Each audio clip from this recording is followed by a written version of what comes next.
अब हम भारत की शिक्षा व्यवस्था में लगे वायरस का विश्लेषण करेंगे, क्योंकि ये ऐसा वायरस है जिसने हमारे देश को बहुत खोखला कर दिया है। ये वायरस हमारे देश को बीमार कर चुका है और देश के आत्मनिर्भर बनने की राह में सबसे बड़ी रुकावट है। हमारे यहाँ ऐसे लाखों युवा मिल जाएंगे जो उच्च शिक्षा और बड़ी बड़ी डिग्रियों के बावजूद ऐसी नौकरियां करते हैं जो नौकरी इनकी पढ़ाई लिखाई और डिग्री के हिसाब से नहीं होती। उदाहरण के तौर पर अगर किसी सरकारी विभाग में छोटे से छोटे पद की भी कोई वैकेंसी निकलती है तो उसमें भी बड़ी बड़ी डिग्रियों वाले युवा अप्लाई करते हैं, आपने देखा होगा। अब हालत ये हो गई है कि पीएचडी की पढ़ाई करने वाला युवा भी किसी सरकारी विभाग में पानी पिलाने के लिए तैयार हो जाता है। इन लोगों का ये कहना था कि एक तो सरकारी नौकरी है और दूसरी बात ये कि इसमें ट्रांसफर भी नहीं होता। अब सोचिए, जो युवा डिग्री के हिसाब से बड़े बड़े पदों पर बैठने की योग्यता रखते हों या सपने देखते हों, वो कैसे खुशी खुशी चपरासी बनने के लिए तैयार हो जाते हैं। और इस तरह से कई मामले आपने अपने सामने भी देखा होगा। ये सिर्फ नौकरी का संकट नहीं है, ये आपकी शिक्षा की क्वालिटी का संकट है, ये योग्यता का संकट है, क्योंकि सिर्फ डिग्री लेने से ही योग्यता नहीं आती। ये कड़वी सच्चाई है कि भारत में ज्यादातर पढ़े लिखे युवा नौकरी करने के काबिल ही नहीं है। वो किसी प्रकार की परीक्षा में अपनी काबिलियत साबित नहीं कर पाते। The associated chambers of commerce and industry of India यानी एसोचैम के कई सर्वेज में ये बताया जा चुका है कि भारत में उच्च शिक्षा ग्रहण करने वाले 85% युवा किसी भी परीक्षा में अपनी योग्यता सिद्ध नहीं कर सकते।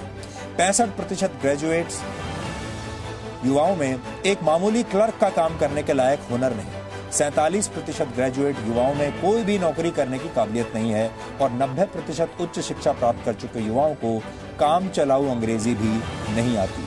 देश में हर वर्ष औसतन 15 लाख छात्र इंजीनियरिंग की डिग्री लेते हैं। इनमें से 20% को ही उनके कोर्स के हिसाब से नौकरी मिलती है। देश के बिजनेस मैनेजमेंट स्कूल्स में पढ़कर निकलने वाले 93% युवाओं को 10,000 रुपए महीने की नौकरी मिलना भी मुश्किल होता है। लेकिन इसका बुनियादी कारण हमारी शिक्षा व्यवस्था है। दुनिया की टॉप 100 यूनिवर्सिटीज में भारत की एक भी यूनिवर्सिटी नहीं है।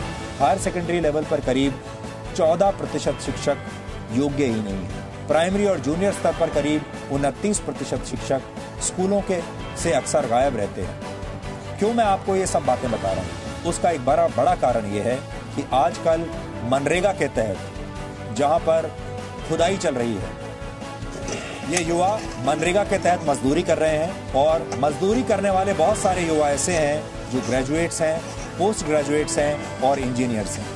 मनरेगा के तहत इन लोगों को 200 रुपए रोज मजदूरी के मिलते हैं।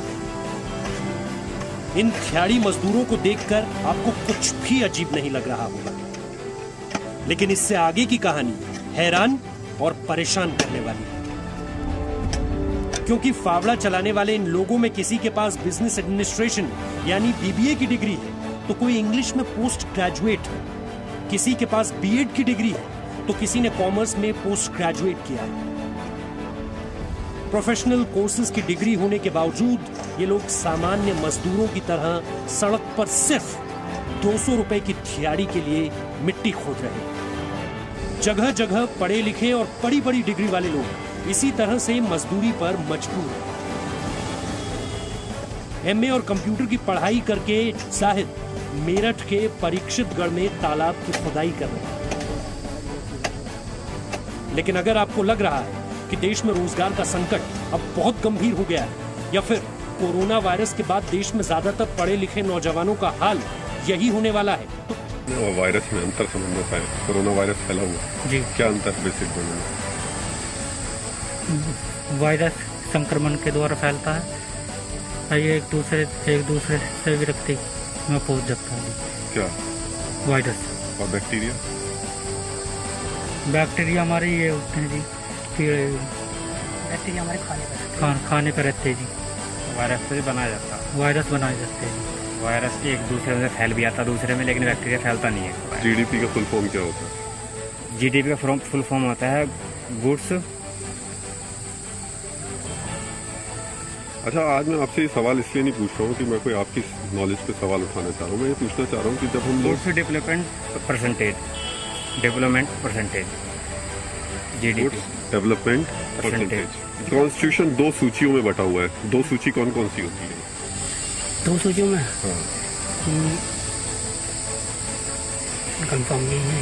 2019 में आई एक रिपोर्ट के मुताबिक ग्रेजुएशन करने वाले 20 में से 11 युवा ग्रेजुएशन की योग्यता वाली किसी भी नौकरी के काबिल नहीं होता। अगर बीबीए और एमए पास लोगों के फावड़ा चलाने की तस्वीरें दुखद हैं, तो बड़ी बड़ी डिग्री होने के बावजूद अपने लिए नौकरी की सही एप्लीकेशन तक न लिख पाना और भी अफसोसजनक है। जब तक इस तरह चिराग तले अंधेरा रहेगा, तब तक भारत के उज्जवल भविष्य का निर्माण करना